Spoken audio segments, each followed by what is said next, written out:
ఎందుకంటే ఈ అధికారం వాళ్ళు ఇచ్చింది అధ్యక్ష.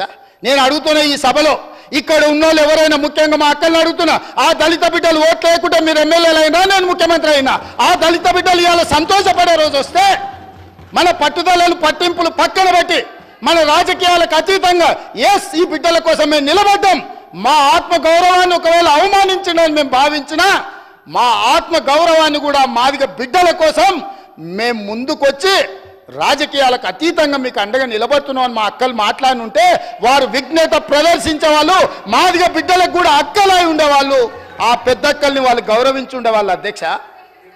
ఒక దొర చేతిలో దొర పండిన కుట్రలో ఇవాళ మా అక్కలు చిక్కుకొని ఇటు బయటికి రాలేక అటు లోపల ఉండలేక ఈరోజు మదన పడుతుంది.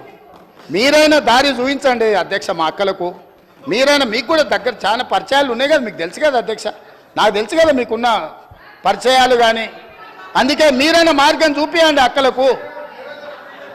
అదేవిధంగా ఏది ఏమైనా ఈ స్కిల్ యూనివర్సిటీ మీద మా భారతీయ జనతా పార్టీ సభ్యులు, మా మిగతా సభ్యులందరూ కూడా ఈ స్కిల్స్ యూనివర్సిటీకి అండగా నిలబడ్డందుకు అందరి పక్షాన, తెలంగాణ నిరుద్యోగ యువకుల పక్షాన అండగా నిలబడ్డ ప్రతి ఒక్కరికి మనస్ఫూర్తిగా ధన్యవాదాలు తెలియజేస్తున్నా అధ్యక్ష. అదేవిధంగా మా ఎంఐఎం ఫ్లోర్ లీడర్ గారు సూచన చేసిండు అధ్యక్ష, సంతోషం. వారు ఇచ్చిన సూచనని పాటించడానికి మాకు ఎలాంటి అభ్యంతరం లేదు. వారు ఇచ్చిన సూచన మేరకే నేను కూడా లేచి మిమ్మల్ని రిక్వెస్ట్ చేసిన, వాళ్ళకి మైక్ ఇవ్వండి అధ్యక్ష, ప్రధాన ప్రతిపక్షం మాట్లాడాలని. మైకు తీసుకున్నారు, మాట్లాడిండ్రు, వాకౌట్ చేసి వెళ్ళిపోయింది అధ్యక్ష. ఇదా అధ్యక్ష? మా మిత్రుడు కూడా అర్థం చేసుకోవాలి, మాట్లాడేసి మైక్ ఇస్తే మాట్లాడతాం, మేము ఏది వినాం, మేము పోతాం. ఏం పద్ధతి అధ్యక్ష? ఏం పద్ధతి?